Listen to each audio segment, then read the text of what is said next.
Hiya, gang. I just put up a new blog, and I'll link to it below, and this is going to be the sort of video version of that blog. So if you read the blog already, you don't need to watch this. Except to see my hair do weird things. Okay, so Lion's Roar just put up an article which is called, Conservative Christian Group Launches Campaign Against Buddhist Meditation, that's in quotes, in public schools. And they promoted the article with a tweet that said, one commenter called the mindfulness programs, and then in brackets, which are non-religious, scientifically validated stress relief practices, end brackets, aggressive Buddhist teaching. This article is about a statement by a group called, the American Center for Law and Justice, who they describe as a Christian watchdog group. And they are worried that mindfulness programs that are taught in public schools equate with Buddhism. And the Lion's Roar piece contains a quote from somebody who called into a conservative radio talk show or something like that, who says, this could be corrupting our children's eternal souls. I have 2 small children and I don't want them sitting around thinking about creation and goodness and peace. I mean, if my 2 angels who are innocent are going to be learning about explorers, they should be learning about Jesus or Trump. So, this kind of stuff happens. People say crazy stuff, and this group was founded by Pat Robertson, who you may know from he's been online forever on the 700 Club. It's kind of a religious Christian talk show thing that started in the 70s or something, and he was telling people they shouldn't wear thrift store clothes because they might be possessed by demons, or he was telling people we should bring back wife beating and stuff. I linked in the article, and I'll put it below, to a whole list of crazy things Pat Robertson has said.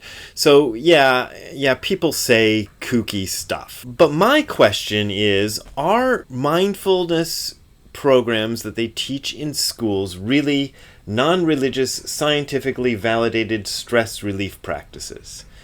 Because if you ask me, mindfulness meditation is Buddhist meditation. Now, I know that makes it harder to sell to people, but denying that the best-selling versions of these mindfulness programs are not based in Buddhism is completely dishonest, and we should stop doing it, stop being dishonest about it. About 1,000 years ago, when I first started doing Zazen, I had this friend whose mom was a conservative Christian, and I think I've told this story before.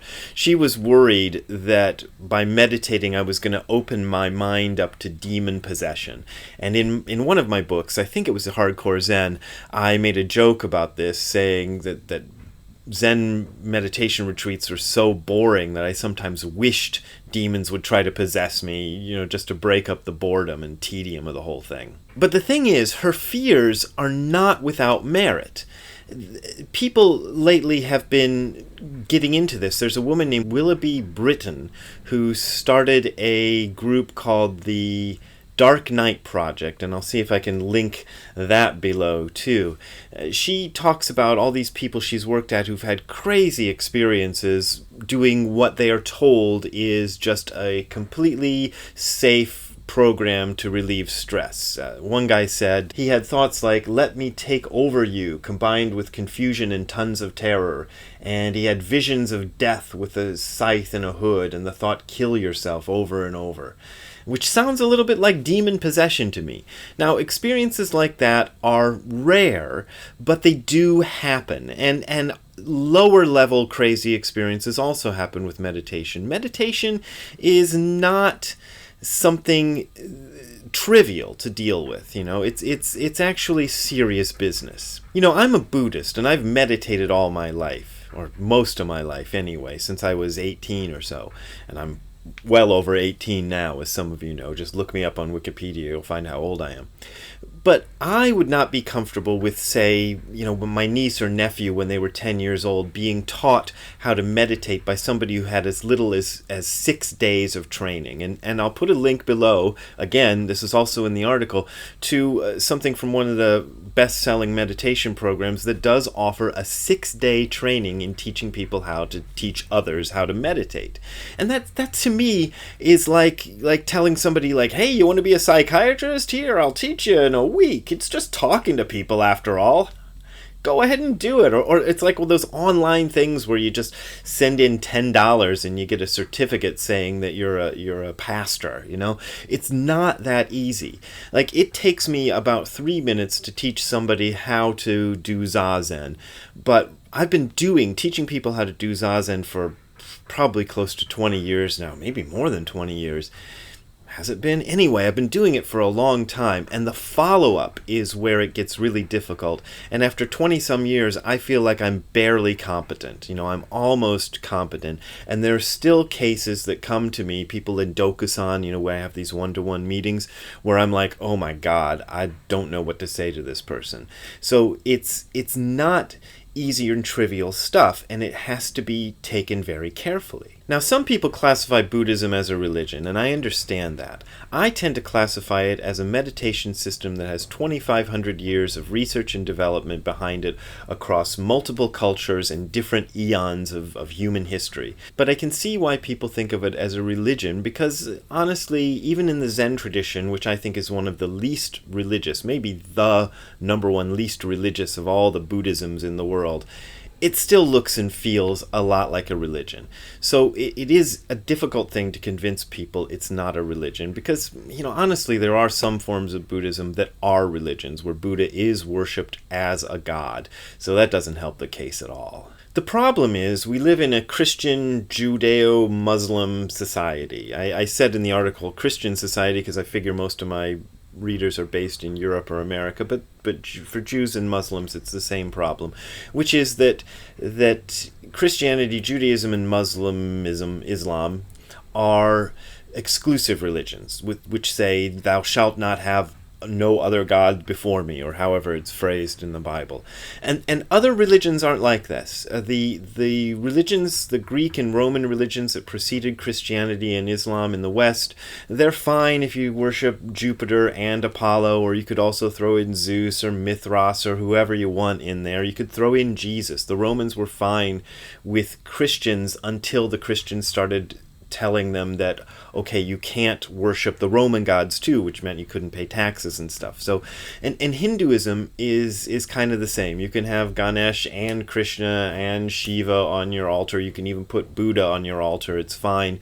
No Hindu is going to worry about that, or maybe some Hindu will, but in general, they're not worried about that kind of thing. Buddhists too. Buddhists don't worry if you're a Buddhist and a Christian or a Buddhist and a Muslim, but the reverse is not true. Christians and Muslims don't like it. If you try to be a Buddhist along with being a Christian and a Muslim, that's a problem to them.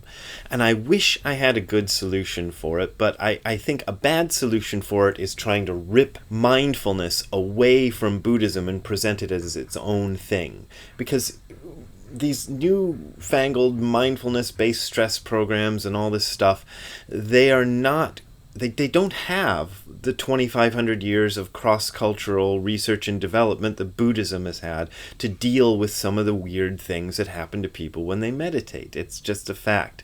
And you give them a few centuries and they might get good at it, but right now, that's not the case.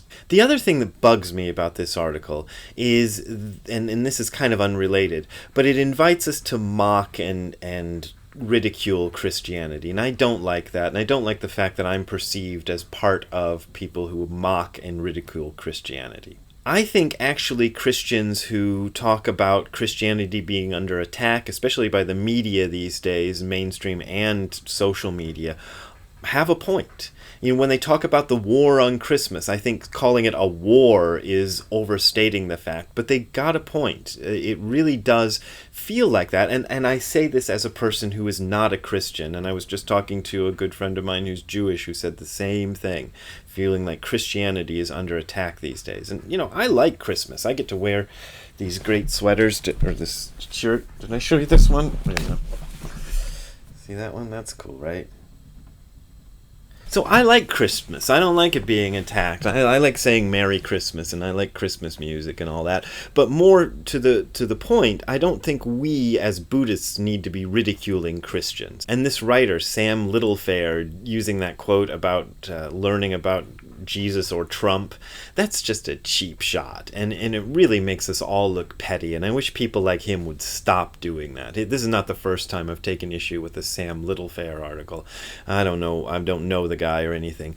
But it seems like the whole crew of Buddhist writers out there are just taking cheap shots at Christians all the time. I don't like it. So there you go. That's the sort of video version of my recent blog, which is below. Also below, as we always say, or as I always say, there are links to my Patreon account and PayPal account. That's how I make my living. And I am concerned with what Patreon is doing these days. I don't want to defend this Sargon of Akkad guy, if you guys have been watching this story, because I think he's a little off the wall myself. But he's not so off the wall that he needs to be cut off by them. It's obviously it's a political hit job because they don't like his politics, and he's going to be able to fight back because he's got a big platform, a lot of followers. He's probably making tens of thousands and hundreds of thousands of dollars, so he's got no real problem. But if they started cutting me off, I would have a problem because Patreon accounts for about a third of my income right now. So please, Patreon supporters, don't cut off your Patreon accounts yet, because I don't want you to do that. I really depend on it. But I am looking into other options, and I'll let you know once I get them instated, or if Patreon decides to change their tune, maybe I'll stay with them. But I am concerned about that, so there you go. That's my feeling about that stuff. So thanks. See you later. Bye.